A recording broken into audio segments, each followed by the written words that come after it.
liabilities, assets, balance sheet, liabilities, home, home. Chapter 2, Lesson 2, 60. I remember when I drew the following diagram for my dad showing him the direction of cash flow. I also showed him the ancillary expenses that went along with owning the home. A bigger home meant bigger expenses, and the cash flow kept going out through the expense column. Today, people still challenge me on the idea of a house not being an asset. I know that for many people, it is their dream as well as their largest investment. And owning your own home is better than nothing. I simply offer an alternate way of looking at this popular dogma. If my wife and I were to buy a bigger, flashier house, we realize it wouldn't be an asset. It would be a liability since it would take money out of our pocket. Assets, balance sheet, liabilities, income, expenses, income statement, mortgage payment, property tax, insurance, maintenance, utilities, mortgage. Rich Dad Poor Dad. 61. So here is the argument I put forth. I really don't expect most people to agree with it because your home is an emotional thing, and when it comes to money, high emotions tend to lower financial intelligence.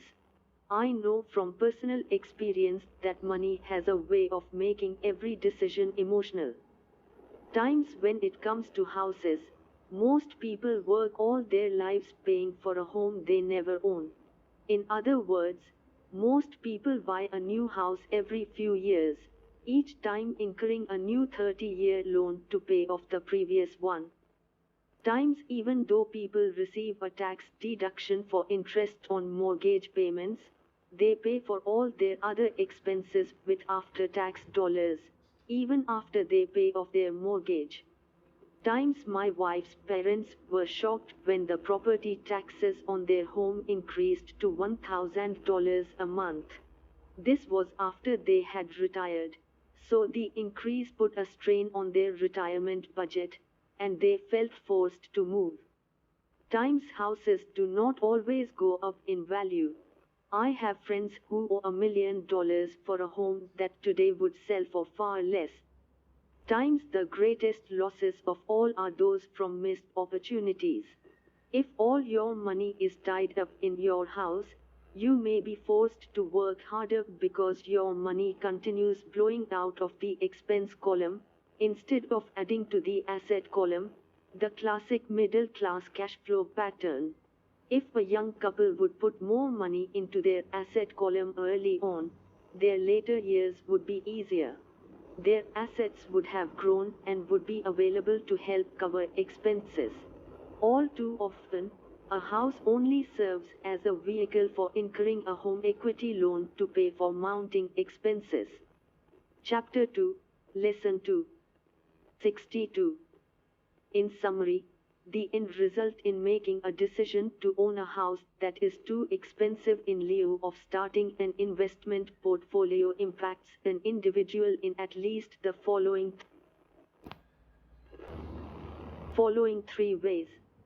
1. Loss of time, during which other assets could have grown in value. 2. Loss of additional capital, which could have been invested instead of paying for high maintenance expenses related directly to the home. 3. Loss of education. Too often, people count their house and savings and retirement plans as all they have in their asset column.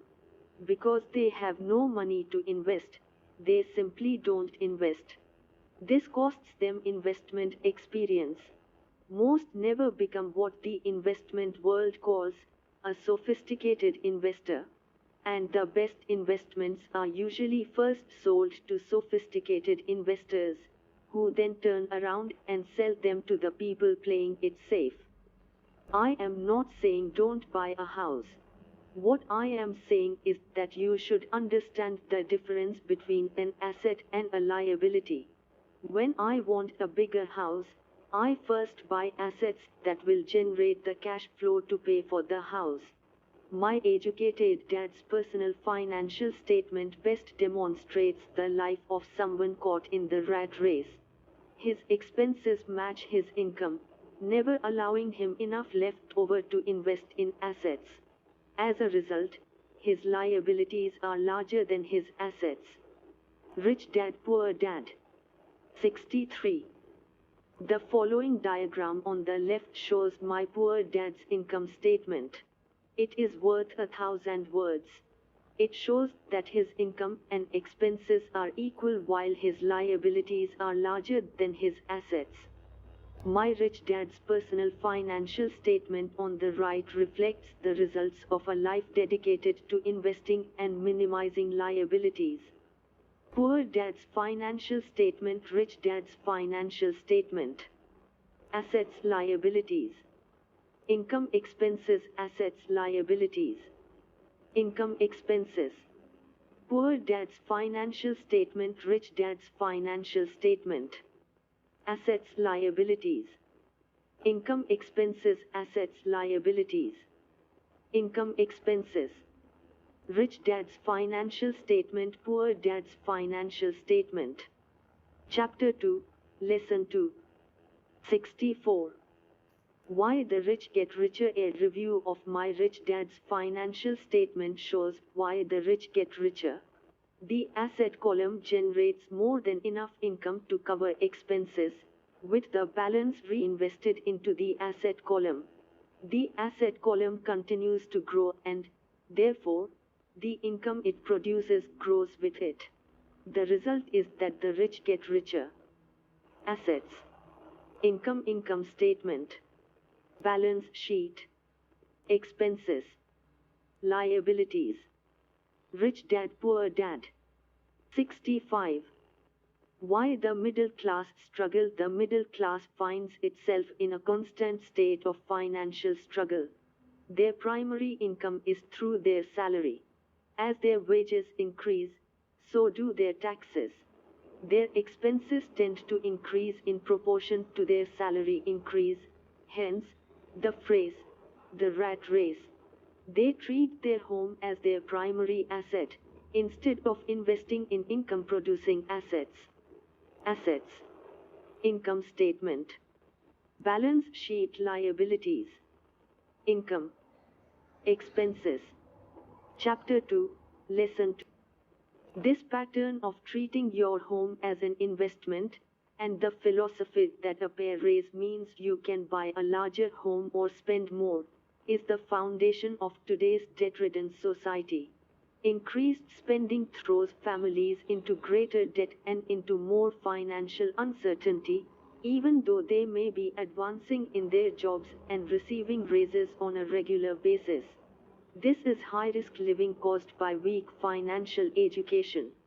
The massive loss of jobs in recent times proves how shaky the middle class really is financially. Company pension plans are being replaced by 401k plans. Social Security is obviously in trouble and can't be relied upon as a source for retirement. Panic has set in for the middle class. Today, mutual funds are popular because they supposedly represent safety. Average mutual fund buyers are too busy working to pay taxes and mortgages, save for their children's college, and pay off credit cards. They do not have time to study investing, so they rely on the expertise of the manager of a mutual fund. Also, because the mutual fund includes many different types of investments, they feel their money is safer because it is diversified. This educated middle class subscribes to the dogma put out by mutual fund brokers and financial planners: play it safe, avoid risk. The real tragedy is that the lack of early financial education is what creates the risk faced by average middle class people. The reason they have to play it safe is because their financial positions are tenuous at best. Their balance sheets are not balanced. Instead, They are loaded with liabilities and have no real assets that generate income. Typically, their only source of income is their paycheck. Their livelihood becomes entirely dependent on their employer. So when genuine deals of a lifetime come along, these people can't take advantage of them because they are working so hard, are taxed to the max, and are loaded with debt. As I said at the start of this section, the most important rule is to know the difference between an asset and a liability. Once you understand the difference, concentrate your efforts on buying income generating assets. That's the best way to get started on a path. Rich Dad Poor Dad. 67. To becoming rich. Keep doing that, and your asset column will grow. Keep liabilities and expenses down so more money is available to continue pouring into the asset column.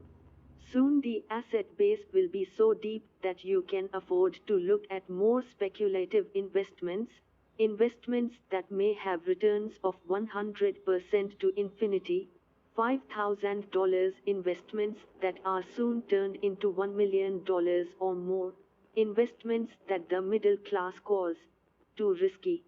The investment is not risky for the financially literate. If you do what the masses do, you get the following picture. Work for the company, salary. Work for the government, taxes. Assets, balance sheet. Liabilities, income. Expenses. An employee who is also a homeowner. Your working efforts are generally as follows. 1. You work for the company. Employees make their business owner or the shareholders rich, not themselves. Your efforts and success will help provide for the owner's success and retirement. 2. You work for the government. The government takes its share from your paycheck before you even see it. By working harder, you simply increase the amount of taxes taken by the government. Most people work from January to May just for the government. 3. You work for the bank. After taxes, your next largest expense is usually your mortgage and credit card debt. The problem with simply working harder is that each of these three levels takes a greater share of your increased efforts. You need to learn how to have your increased efforts benefit you and your family directly. Once you have decided to concentrate on minding your own business, focusing your efforts on acquiring assets instead of a bigger paycheck, how do you set your goals? Most people must keep their job and rely on their wages to fund their acquisition of assets. As their assets grow, how do they measure the extent of their success? When does someone know that they are rich, that they have wealth? As well as having my own definitions for assets and liabilities, I also have my own definition for wealth. Actually, I borrowed it from a man named R. Buckminster Fuller. Some call him a quack, and others call him a genius. Years ago he got architects buzzing because he applied for a patent for something called a geodesic dome. But in the application, Fuller also said something about wealth. Rich Dad Poor Dad. 69. It was pretty confusing at first, but after reading it, it began to make some sense. Wealth is a person's ability to survive so many number of days forward, or, if I stopped working today, how long could I survive? Unlike net worth, the difference between your assets and liabilities, which is often filled with a person's expensive junk and opinions of what things are worth. This definition creates the possibility for developing a truly accurate measurement. I could now measure and know where I was in terms of my goal to become financially independent. Although net worth often includes non-cash producing assets, like stuff you bought that now sits in your garage, Wealth measures how much money your money is making and, therefore, your financial